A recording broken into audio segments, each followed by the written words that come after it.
Spiritual growth after the age of 60 is not a winding down, but a waking up. It is a time when the noise of the world begins to fade, and the whisper of the soul becomes clearer than ever. This phase of life presents a sacred opportunity to deepen one's relationship with the divine, to reflect on the journey walked, and to prepare the spirit for what lies beyond this physical existence. With fewer distractions and more time for introspection, many find that their 60s and beyond become a fertile ground for spiritual awakening. It is in this chapter of life that questions long buried begin to rise again. Who am I beneath all the roles I played? What has my life truly meant? What legacy of spirit do I leave behind? There is a peeling away of ego, a shedding of the identities once worn with pride, and in that vulnerability, a doorway to the eternal opens. People in their 60s often experience a natural reorientation from doing to being. The career may have ended or slowed, children may have grown and left, and the external demands may no longer dictate the rhythms of daily life. This creates an opening for inner exploration. Meditation, prayer, solitude, and silence become not just practices, but lifelines to the deeper self. In these quiet moments, the soul speaks, sometimes in a whisper, sometimes in a roar, but always with truth. Spiritual growth at this stage is not about acquiring more knowledge or dogma, but about unlearning, about letting go of the mental constructs that have kept the spirit bound. It is a return to simplicity, to childlike wonder, to awe in the face of the mystery of existence. There is a shift from the intellect to the heart, from logic to intuition, from control to surrender. Forgiveness plays a profound role in this journey. After 60, one often carries a lifetime of memories, some beautiful, some painful. The heart may hold old grudges, disappointments, regrets. Spiritual maturity invites the soul to release these burdens, to forgive others and oneself, to make peace with the past. This act of forgiveness is not weakness, but immense strength. It is the soul saying, I will not let this pain define my final chapters. Gratitude also blossoms more deeply in these years.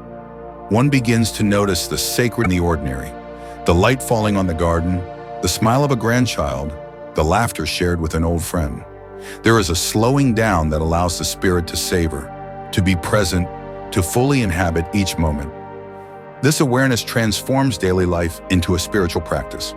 Community becomes more meaningful too, whether in religious gatherings, spiritual circles, or quiet companionships. There is a yearning to connect not just socially but soulfully. Conversations shift from the superficial to the profound. There is a hunger for authenticity, for sharing one's truth and hearing the truth of others. The soul seeks resonance, mirroring, and mutual upliftment. Reading sacred texts can take on new depth at this age.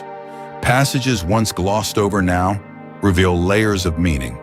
Stories of prophets, sages, and saints begin to feel personal, as if speaking directly to the reader's journey. The metaphors come alive, reflecting the inner landscapes now being traversed. Spiritual growth also involves facing the reality of mortality with courage and grace. Rather than denying death, one begins to make peace with it. It becomes not a fearful end, but a transition, a return. This acceptance infuses life with urgency and reverence. Time becomes precious. Every interaction, every sunrise, every act of kindness is imbued with significance. In this space, spiritual practices are no longer disciplines, but devotions. Morning meditations, evening prayers, silent walks in nature, journaling under moonlight. These become rituals that anchor the soul. They are not done to impress the divine, but to commune with it. There is an intimacy that develops, a felt sense of being held, guided, and loved beyond comprehension. Many at this age also begin to mentor younger generations, not by preaching, but by being. Their very presence, shaped by years of living and reflecting, becomes a source of light. They embody wisdom, patience, and serenity. They have less need to be right and more desire to be kind. Their lives become parables, lived sermons, silent teachings. Dreams, too, may take on a spiritual tone. One may receive messages, symbols, or visitations that stir the soul. The boundary between the physical and the spiritual world begins to blur.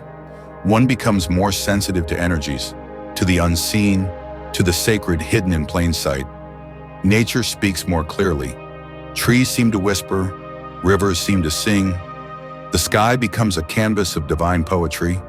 Art, music, poetry, and beauty become gateways to the divine. A simple melody can bring tears. A painting can stir forgotten feelings. A poem can unveil a hidden truth. These expressions are not mere entertainments, but soul medicine. They awaken parts of us long dormant, reminding us of the eternal that dances through all things. Physical limitations may arise, but even these can become spiritual teachers. Illness, pain, and fatigue slow us down, forcing presence. They strip away illusions of control and invite surrender. In these moments, one learns compassion for oneself and a deep empathy for others. The body may weaken, but the spirit often grows stronger. Simplicity becomes a spiritual value. One desires less, needs less, and finds joy in the basics. A warm meal, a clean room, a sincere conversation. These become treasures. Life is no longer about chasing but cherishing. The soul begins to lead, and the ego learns to follow. Ultimately, spiritual growth after 60 is a journey of coming home, to oneself, to the divine, to love. It is a sacred unfolding, not always easy, but always meaningful. It is proof that the spirit never retires, never ages, never stops yearning. Even as the body slows, the soul can soar, and in that flight, one discovers that the best is not behind, but unfolding now in the quiet miracle of each present moment. Spiritual growth after 60 is also a return to one's origins. It is a chance to look back and see where the journey began, how far the path has wound, and how divine hands may have guided every step without our knowing. With age, memory becomes a sacred companion, and stories from the past take on new significance. Events that once seemed random begin to form patterns, and the hidden hand of grace is more easily recognized. The divine feels closer not because the heavens have come down, but because the veils within have been lifted. With less ambition for external achievement, the inner world expands. The spirit becomes more attuned to stillness, to signs, to sacred synchronicities that once went unnoticed. It is a time of deep listening, to oneself, to others, to the whispers of the universe. Even nature becomes a cathedral. A leaf falling gently from a tree can speak of surrender. A bird's song at dawn can echo the music of awakening. Elder years often call for a simplification of faith. Doctrines may matter less, and direct experience may matter more. One may pray not with words, but with presence. One may no longer ask for things from God, but simply sit with God. The relationship becomes less transactional and more transformational. Love becomes the primary language. The past is no longer viewed with regret, but with reverence. Every hardship is seen as a teacher, every joy a blessing, every mistake a sculptor shaping the soul. This lens of spiritual wisdom reframes life, not as a series of accomplishments or failures, but as a sacred curriculum designed for soul evolution. Letting go becomes essential. Possessions, attachments, even some relationships, they may fall away. This is not loss, but liberation. The lighter the load, the freer the spirit. There is great beauty in this release. It is the autumn of life, and the leaves must fall for the tree to stand bare and holy under the winter sky. Many begin to engage in legacy work, not just financial or material legacy, but spiritual legacy. What wisdom can I pass on? What love can I leave behind? What example can I be for those who follow? Journals are written, letters are shared, and stories are told with an urgency to plant seeds of insight in the hearts of the next generation. This is not ego, but offering, not pride, but purpose. Spiritual companionship also takes on profound importance. Having a friend or mentor on the path can be a balm for the soul. These connections are marked not by quantity, but depth. A single conversation can open realms. A shared silence can be more nourishing than 100 words. In these relationships, the soul feels seen, known, and cherished. The sacred feminine and masculine energies within begin to balance. Men may become more tender, intuitive, and emotionally expressive. Women may feel more rooted, wise, and powerful in their essence. There is a harmony that emerges, a wholeness that wasn't fully accessible in youth. The soul integrates, becoming fully itself. Ceremonies and rituals, whether personal or communal, gain new depth. Lighting a candle at dusk, blessing a meal, sitting in stillness at sunrise, these are not routines but sacraments. The ordinary becomes holy, and the holy becomes ordinary. One no longer seeks miracles. One sees everything as miraculous. Dreams of youth give way to visions of eternity. The soul begins to long not just for purpose but for union.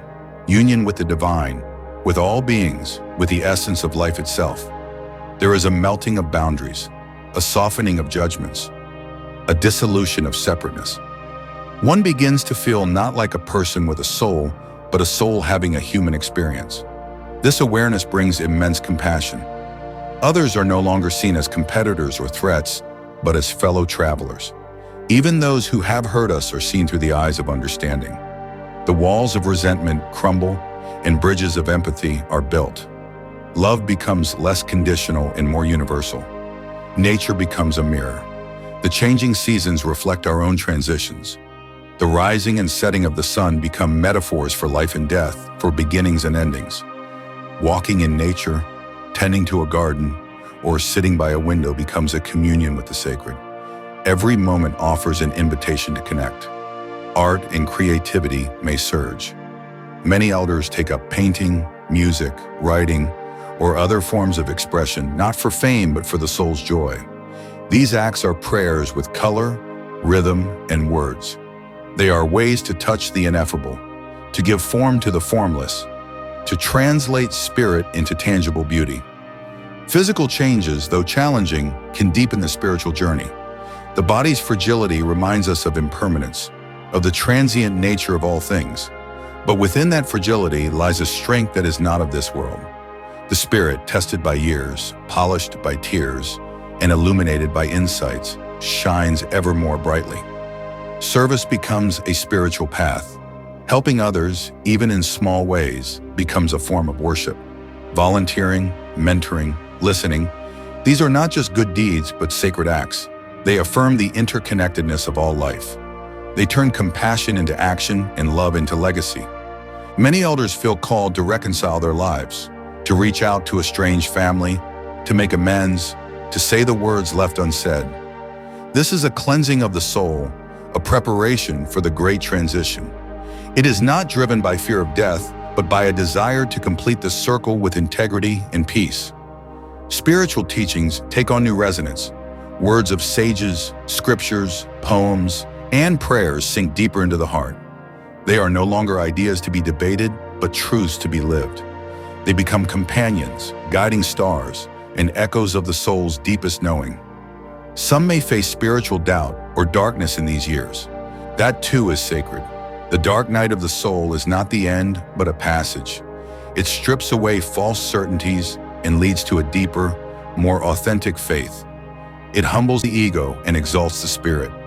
It is in the darkness that stars are seen most clearly. Humor and lightness also bloom. Elders often laugh more freely, cry more openly, and speak more truthfully.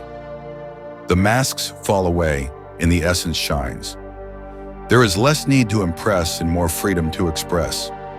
Joy becomes a spiritual teacher, reminding us that the divine is not only in solemnity, but in delight. The spiritual journey after 60 is not a straight line, but a spiral. One may revisit old wounds, return to earlier lessons, and cycle through familiar patterns. But each time there is more wisdom, more grace, more capacity to choose love over fear.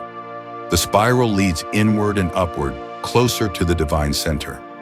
As life approaches its later stages, the question arises, what is next? While the answer may be shrouded in mystery, the soul often feels the answer not in the mind, but in the heart. There is a sense of homecoming, of return, of reunion.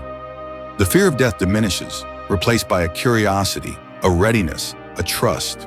In the final moments of life, many experience a profound spiritual clarity. They may see loved ones who have passed, feel enveloped by light, or speak of beauty beyond words. These glimpses affirm that the journey continues, that the soul endures, that love is eternal. Spiritual growth after 60, then, is not a closing but an opening.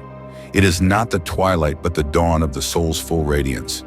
It is the unveiling of who we truly are beneath the roles, beyond the fears, and above the illusions. It is the sacred culmination of a life lived, a spirit awakened, a heart aligned with the divine.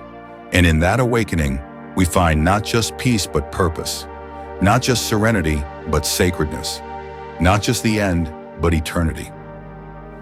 Don't forget to like, share, and subscribe to the channel for more powerful stories and life-changing insights. Hit the bell icon so you never miss a moment that could inspire your journey. Your support means everything.